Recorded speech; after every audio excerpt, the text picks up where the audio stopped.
So we're looking at our Bible study, The Paradox of Happiness by Renee Bruel, Finding True Joy in a World of Counterfeits.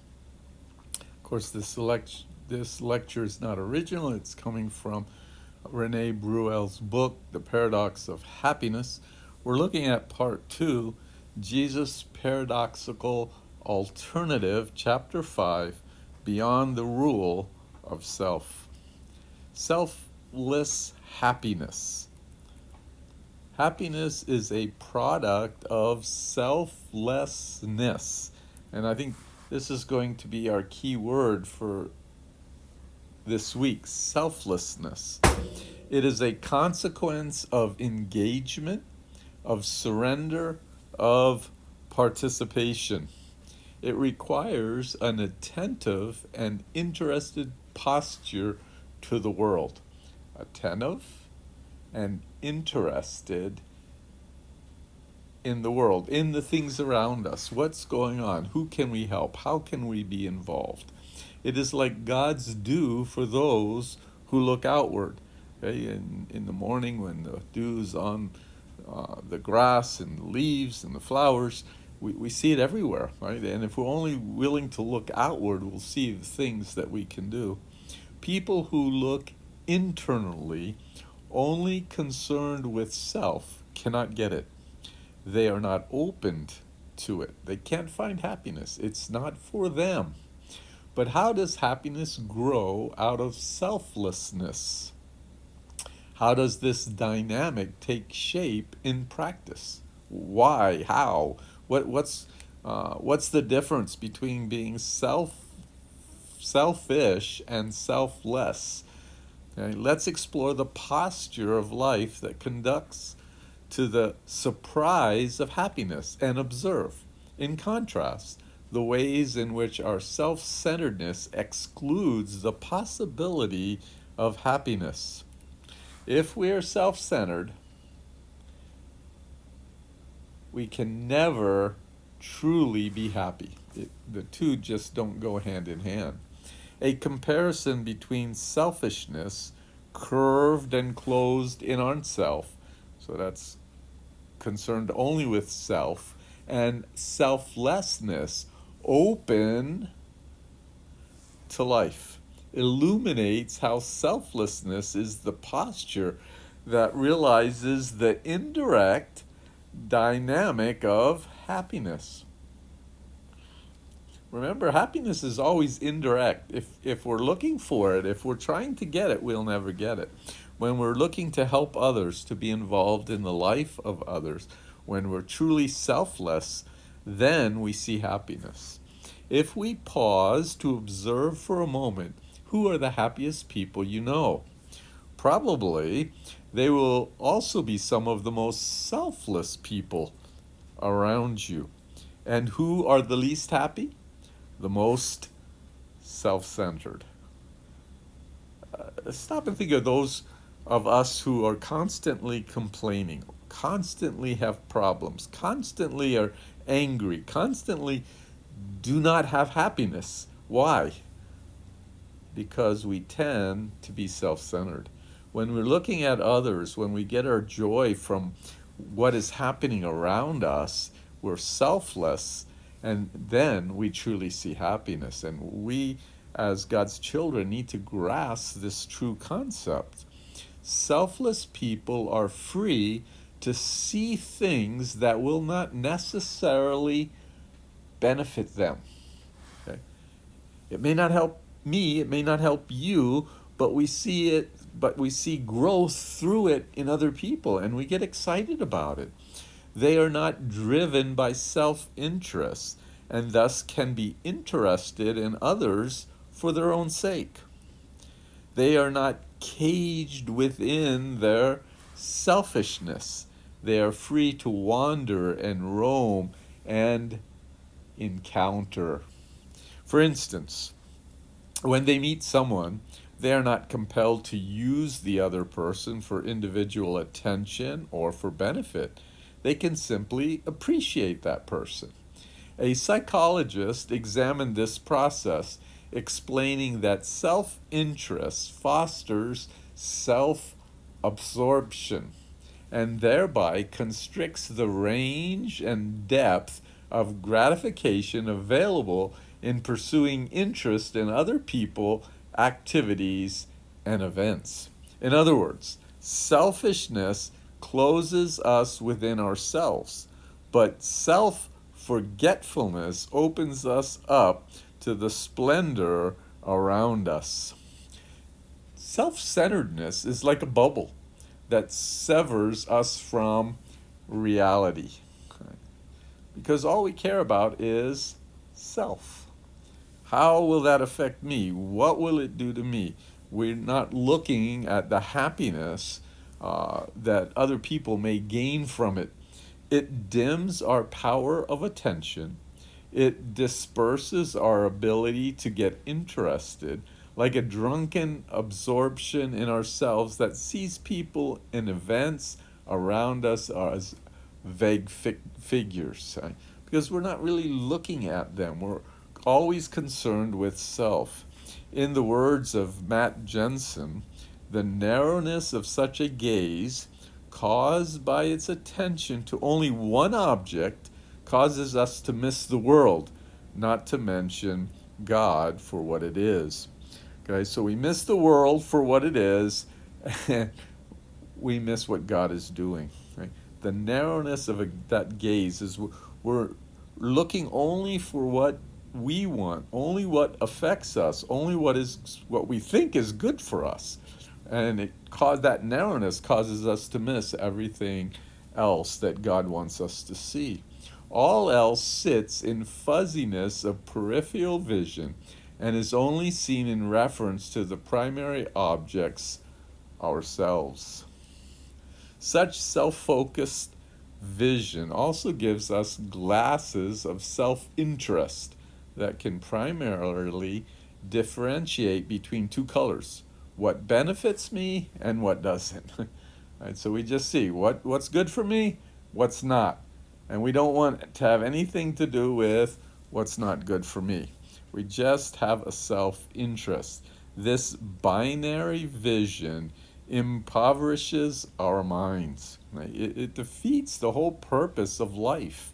We don't really look at things, we glimpse others through ourselves. Selflessness, on the other hand, can look around. It connects with reality. We start to notice things around us and become fascinated with the colors, the textures, the melodies we find. It's like someone who just moved up to the ground level. The basement of self-centeredness was stuffy, colorless, uncreative, and tedious. But now, in an expansive, self-forgetful posture to life, there is light, there's warmth, there are windows, there are neighbors, there are parties. And the thing that's so exciting is, it's like you can be in the park and you can see a family that's having fun and enjoying life, and that can make you happy. Right? There is a world, a whole world to interact with, beauty and intelligence beyond ourselves.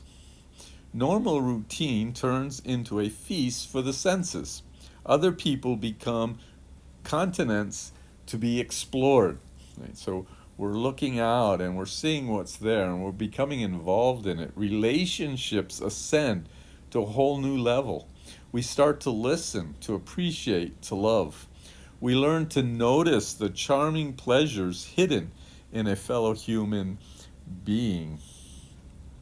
Such a self-forgetful attitude allows us to open up and savor the banquet flourishing all around us, if only we have eyes to see. In other words, if we're looking out with a selfless attitude, we'll see much. If we're looking out with a selfish attitude, we'll see very little. Where then does happiness lie? In forgetfulness, not indulgence of the self, observes Muggeridge. Right? We live in a dark, self-enclosed prison, which is all we see or know if our glance is fixed ever downwards, meaning by downwards looking into ourselves, to lift it upwards, becoming aware of the wide, luminous universe outside. This alone is happiness. Our self-enclosed prison prevents us from seeing, if not in a physical sense, certainly with existential and spiritual eyes. We don't see reality for what it is and the value that's out there. Muggeridge continues to describe the diverse and abundant pleasures uncovered by a selfless, outward-facing posture to life.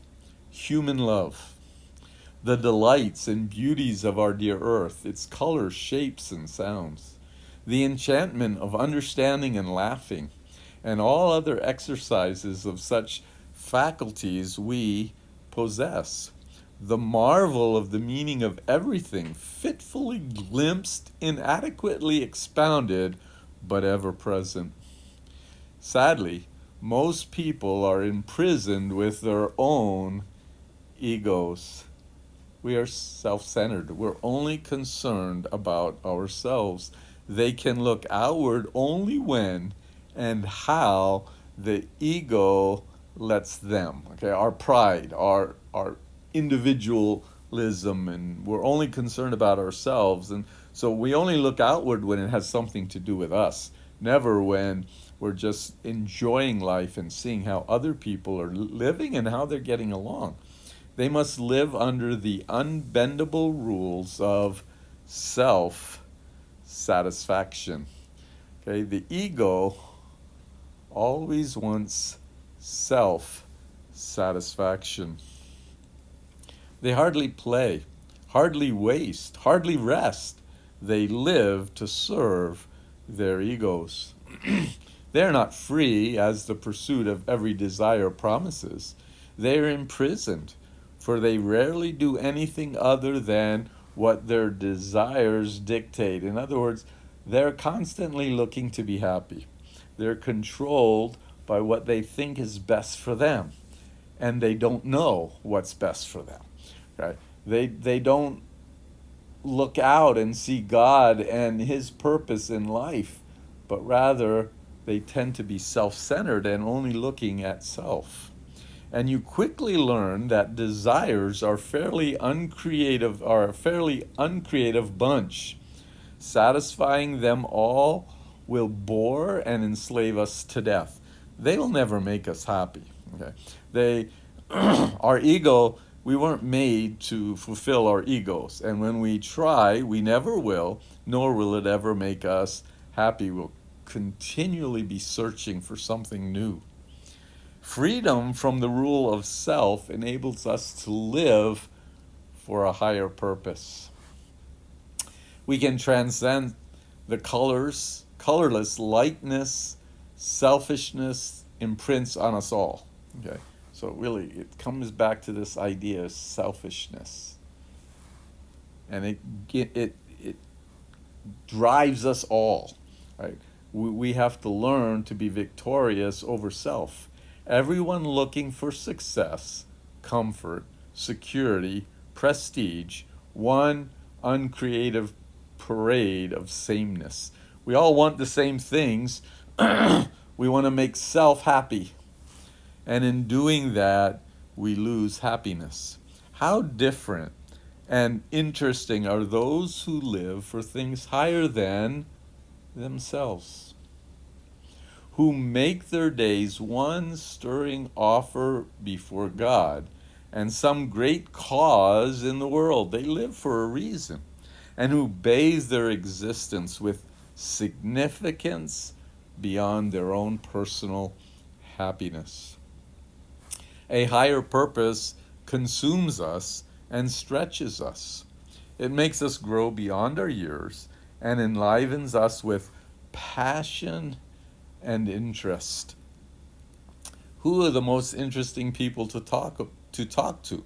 Those who are self-centered and only talk about themselves, are those who are interested in what you have to say and interested in what's going on around them. Right? So we need to stretch ourselves and look outside of us.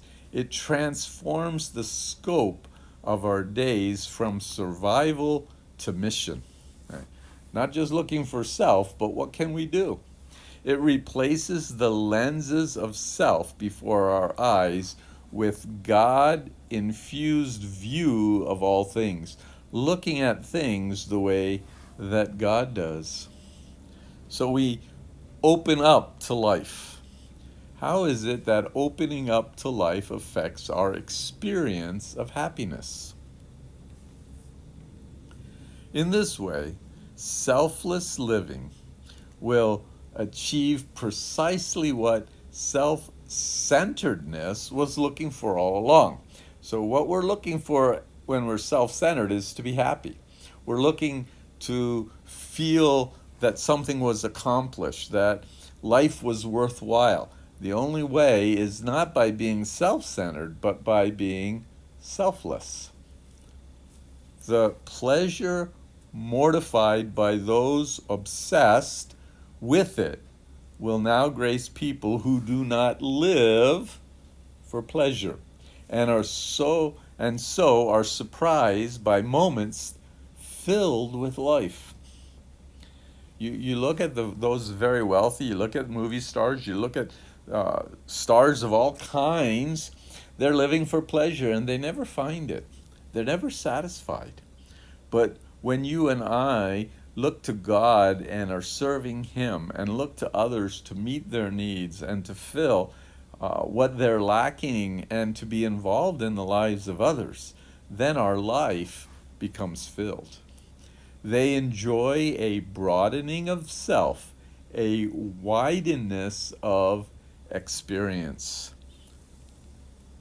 They can savor a larger breadth of existence. Their range of emotion grows to include compassion, transcendence, love, vigor, benevolence, childlike awe, happiness, surprisingly and delightfully like a sunset breeze. The self that was previously curved within itself, that was selfish, expands outward, having learned to embrace and thus to stretch itself wide. How? Being involved in others. Okay? Not consumed with self.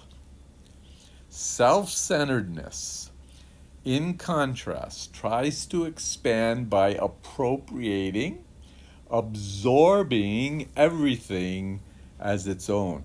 We want to be the center of attraction. We want to be the one everybody listens to. We want to be the one who's the most important. We want to be the one who's respected the highest. And in the end, it never happens. We never get that happiness no matter how hard we search for it because we're searching for the wrong thing. C.S. Lewis points out that our famine of spirit drives us to make another person's intellect and emotional life just an extension of ours. In other words, we don't care about them for them. We care about them in how they can affect us, how they can be an extension of ours. We want them to hate our hatreds, resent our quarrels, give way to our selfishness through Him, just as though through ourselves.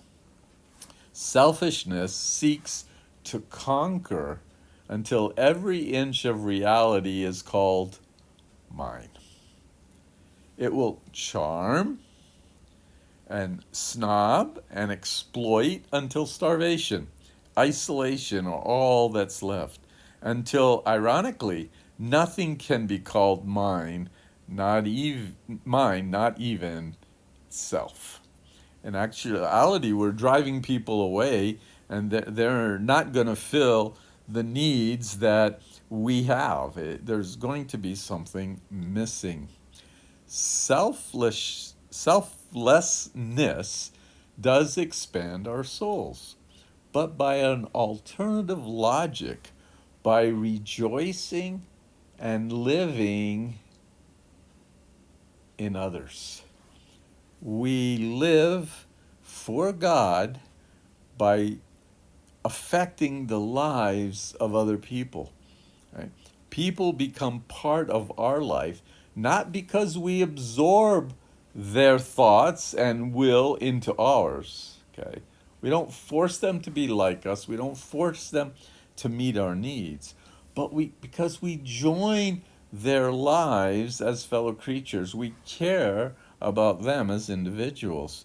We do not need personal victories in order to rejoice, since we can celebrate just as well as a friend's success. Now, here, I think sometimes we have a problem here.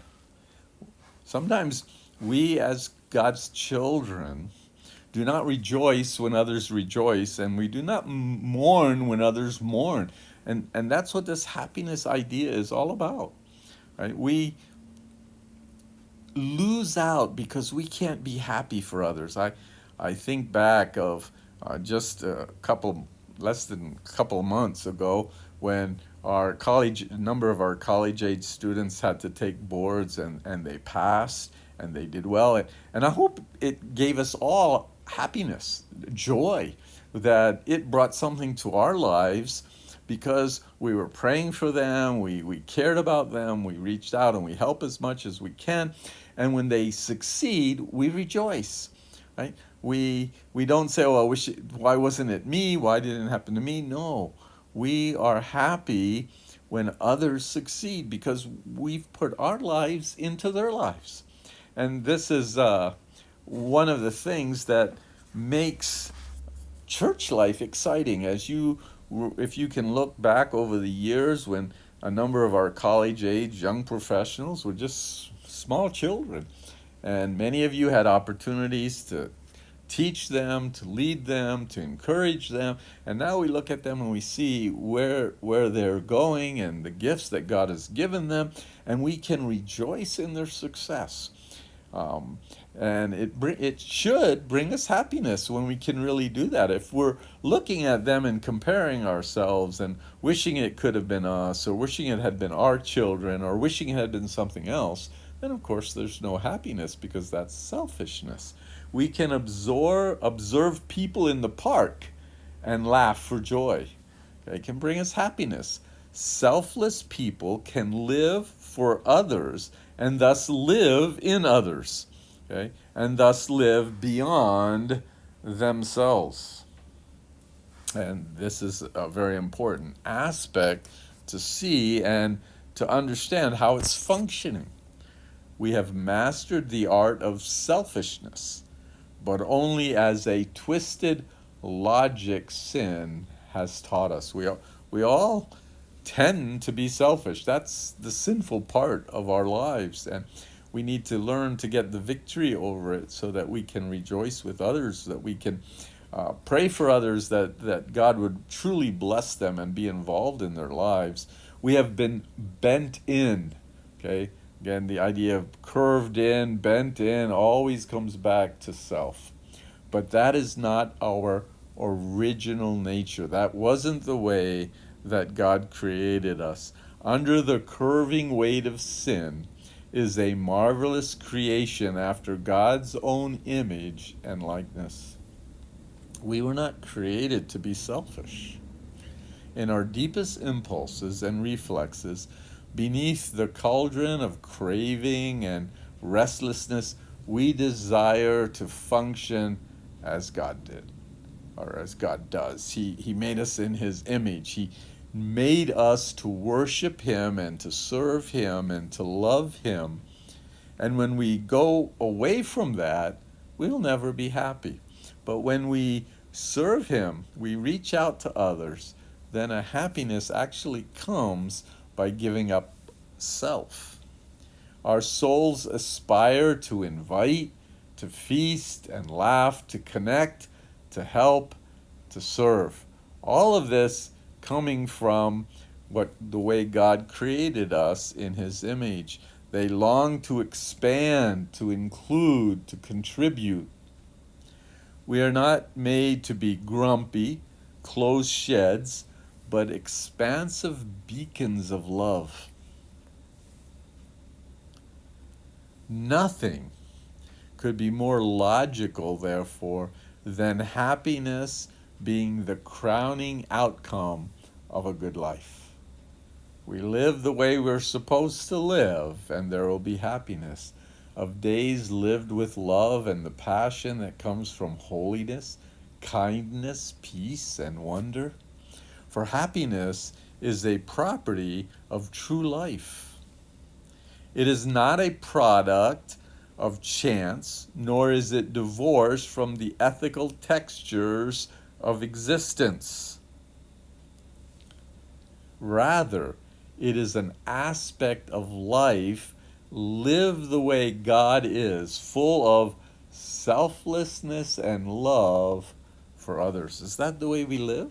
And if we're not going to be happy. We think that when we live for others and we're selfless, we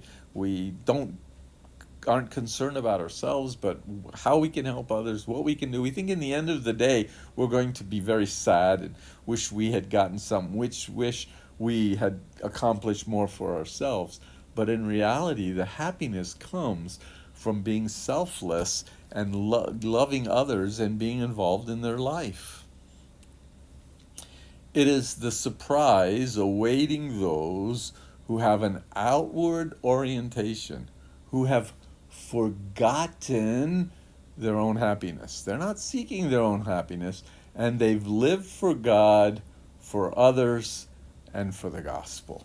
And when you and I do that, we will truly be happy. What we try to get is grasped instead when we give. Right? Giving of self, not seeking for self. An invitation to selflessness. The conclusion is that if we are to experience happiness, to give it up as our supreme goal in life, forget about ourselves and live for God and others, all right? So happiness isn't our goal anymore. We're forgetting about ourselves. We're living for God and others. We have to step out of self-centeredness as much as we can. We're always going to struggle with it because it's part of the sinful life. It's part of this world. It's that which this world teaches. But the more that we can realize the danger of self-centeredness, the happier we'll become. Maybe we can't fully overcome the curved logic of sin, but we can accept the challenge of an open and generous life. Imagine if we as a body, a church, could all start living in a selfless way, affecting one another's lives, pushing one another, encouraging one another, being there for one another. In the end, all of us would be happy. If a man were truly happy, it would be in unconscious self-forgetfulness that his greatest happiness would lie, like the saints and God affirmed by Pascal.